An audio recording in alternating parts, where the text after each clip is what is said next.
Baik, jadi di sini saya akan menjelaskan terkait produk yang kami jualkan. Di sini kami menjual produk cendol sandwich dengan bahan-bahan yaitu ada roti yang lembut, kemudian whipped cream yang manis, dan juga buah-buahan. Dan di sini kami juga memiliki beberapa varian rasa. Yang pertama di sini ada varian mangga, strawberry, mix, dan yang terbaru di sini kami mengeluarkan varian strawberry dengan whipped cream, Oreo, dan juga coklat. Baik, di sini kami akan menjelaskan strategi menggunakan analisis SWOT berupa strength opportunity, yaitu konten estetik dan juga edukasi dengan rencana memanfaatkan kesan dan Jepang untuk menarik minat Gen Z milenial melalui konten estetik dan edukasi, memanfaatkan buzzer di sosial media. Yang pertama ada rencananya yaitu membuat konten harian di IG, Reels, body scan, cara pemotongan buah, dan juga estetik plating. Dengan KPI, misalkan terupdate minimal 3 konten di setiap minggunya. Dengan bukti kita update di sosial media ada beberapa foto yang kita telah upload. Kemudian rencana yang kedua adalah menyusun kalender konten selama 1 bulan, yaitu atau bisa disebut juga dengan content plan. Dengan KPI tersedia kalender content plan sebagai jadwal deadline pembuatan konten. Di sini kami telah membuat jadwal content plan berupa Excel. Jadi di setiap tanggal yang kita pilih terdapat konten yang akan kita jalankan. Kemudian kami memiliki strategi yaitu membuat hampers dan juga banding musiman. Yang pertama ada KPI mengemas dengan bentuk hampers di setiap pembelian lebih dari 1 sandung. Dan bukti kami membuat hampers di acara Natal dan juga akhir tahun atau juga ulang tahun. Yang kemudian ada minimal 1 season book release setiap momen besar. Ini juga sudah kami laksanakan dengan bukti kita membuat hampers. Kemudian ada memanfaatkan tampilan produk fotogenik untuk pasar hampers dan niche market dengan KPI 80% pelanggan yang terus menggunakan fitur custom note. Jadi kita menyediakan custom note untuk para pelanggan. Next, di sini kita memiliki bukti siapa pelanggan yang pesan dengan custom notes. Di sini ada notes dengan teks yang diminati atau dipesan oleh pelanggan.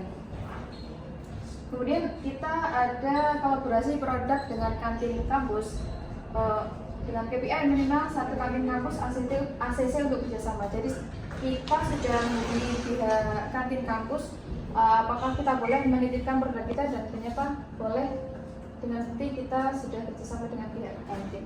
Kemudian ada minimal 1 bukti customer eksternal. Di sini ada pelanggan selain dari mahasiswa USI, yaitu pelanggan eksternal kita dari masjid desa.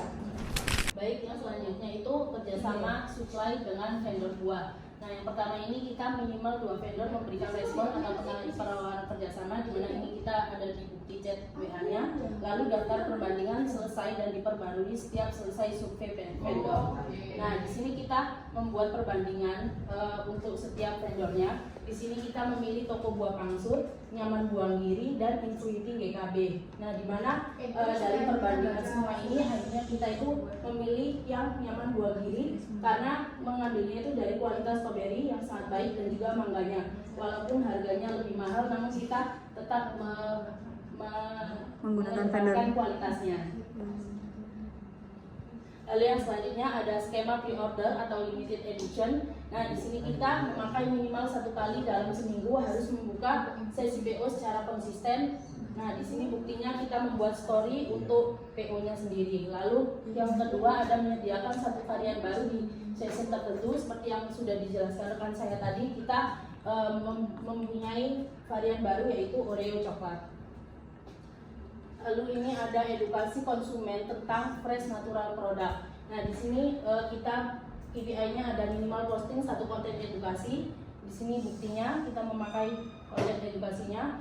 Lalu ada semua pesanan memakai label best consumed within 24 hours. Nah, di sini kita ini buktinya. Lalu riset dan uji kemasan anti rembes. Nah, di sini kita memakai kemasan terbaik dipilih setelah uji ketahanan selesai. Jadi kita mencoba uji ketahanan bahwa kemasan ini tuh benar-benar kokoh dan tidak membuat produknya itu rusak. Lalu minimal 1 jenis kemasan diuji dalam 1 bulan. Ini untuk buktinya.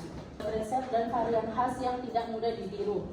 Yang pertama itu ada satu catatan resep sebagai panduan selesai dan digunakan konsisten saat produksi. Berikut catatan resep-resepnya yang sudah kita buat ya. Lalu ada menunjukkan satu feedback terkumpul untuk evaluasi rasa. Jadi di sini kita selalu mengumpulkan feedback dari customer untuk kita itu mengadakan evaluasi agar kedepannya itu produk kita itu bisa lebih baik.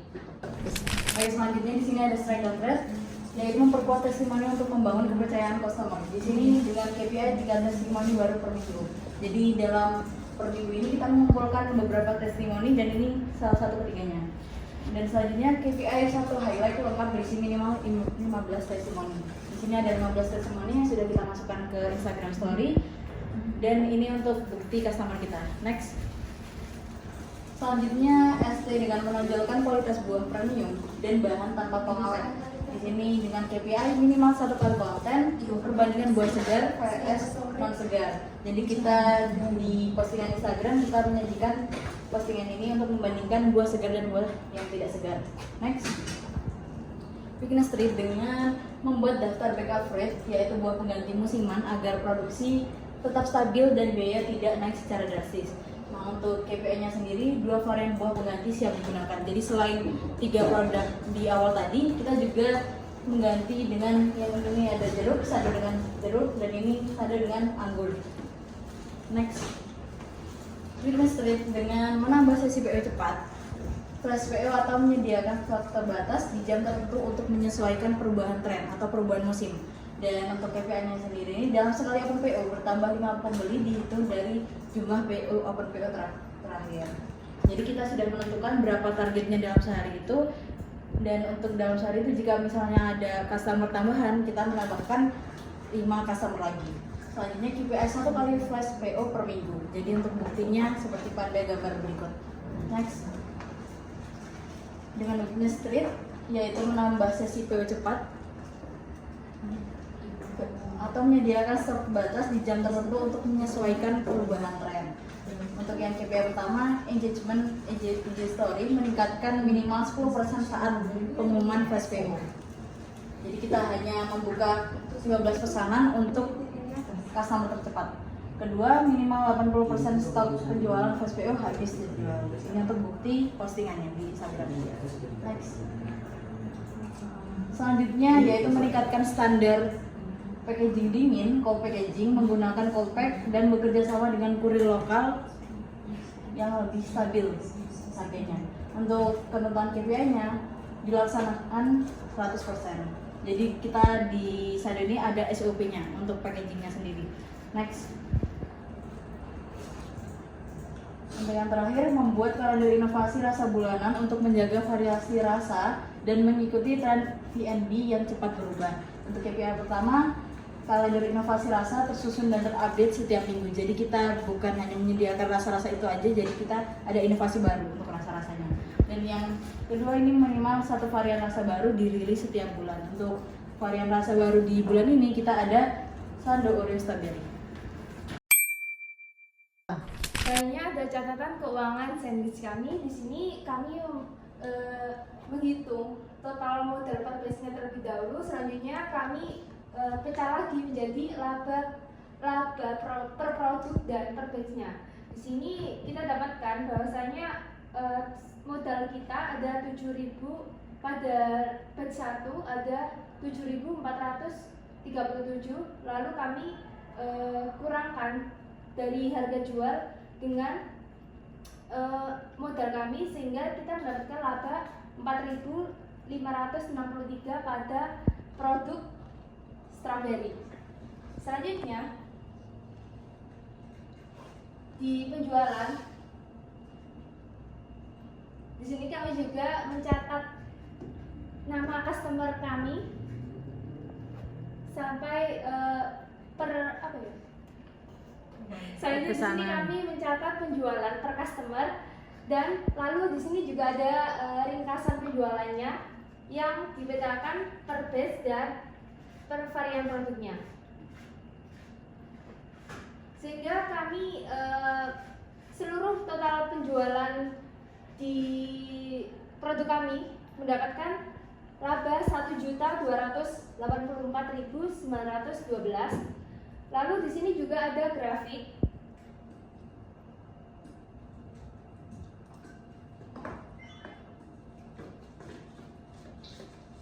Grafik tingkat keuntungan per batch untuk mengetahui batch mana sih yang memiliki keuntungan tertinggi. Nah, dari grafik ini kita dapat tahu bahwasannya pada batch 6 kita memiliki total pendapatan tertinggi yaitu 206.995. Selanjutnya di sini juga kami membuat grafik total penjualan per produk. Nah, dari grafik ini kita dapat tahu bahwasannya produk sandwich mangga merupakan produk bestseller yang memiliki total pendapatan tertinggi yaitu 509.377. Berikut merupakan bukti transaksi penjualannya. Nah, di sini customer kami itu beragam untuk melakukan transaksinya, ada yang berupa cash, ada yang berupa transaksi digital seperti ini.